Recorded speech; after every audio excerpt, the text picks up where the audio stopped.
Well, in this third part, now we will be learning how we are going to handle the situation which has been arised.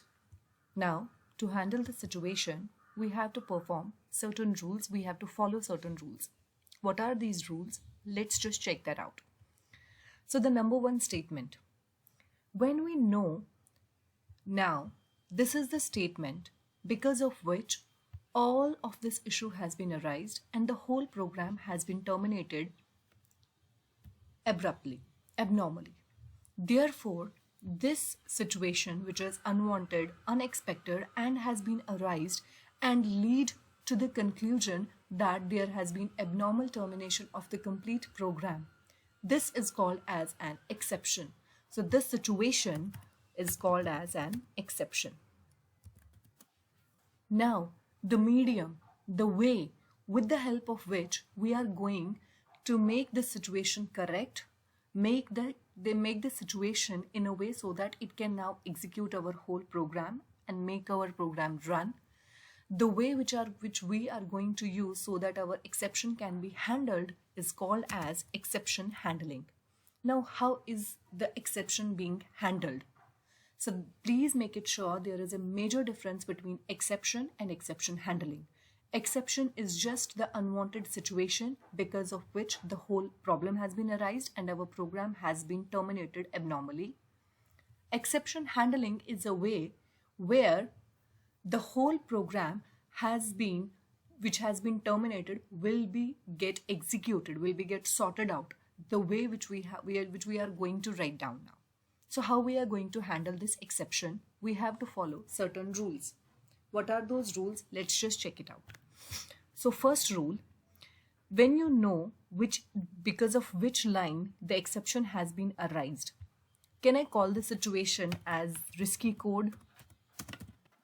Yes, I can call it as a risky code. So according to me now, this statement is a risky code because of which the whole issue has been arised. So what you guys have to do, we have to write down this risky code in a block of statement. That block is called as try block. Try is a keyword in Java and try block here is used to handle the exception. It is used to handle the unwanted, unexpected situation because of which the program will get terminated. So I have written this statement, that this risky code, into this try block. Now, what happened? I have told you in the previous videos as well. Whenever the exception has been arised, this method has the responsibility to create the object, right? Which object it has created? The arithmetic exception object it has created. And this method has taken that exception object to the JVM and told that this object has been created. And JVM will ask this display method, have you handled this code? Have you handled this exception object? The display method will for now say no. But if this display method wanted to handle the situation, what it is going to do? It will catch this exception. Which exception? Name that exception which is supposed to get caught. For now, we are going to catch the arithmetic exception. Why? Because this was the exception which has led to such kind of issue in our program. Therefore, I have written over here, catch is again a keyword, and catch always comes with this statement. That is the parameters where we are going to catch the exception, whatsoever exception it will be. The question from your side will be, ma'am, how do we know which exception it will be? Don't worry. By the time you will get to know what kind of exceptions are, how many exceptions do we have, because of what exception, what will happen, we will get to know everything. Okay. Just make sure that in the catch block, we have to write down the exception name, and that is the class name, and this is the reference variable, or we can call it as the reference object, okay, or reference variable, well, is a good name. So when here the exception object has been created, it will be sent to the JVM. JVM will check out if this method has now written the code for handling the situation. Yes, it has written the code. Where it has written the code, here it has written the code.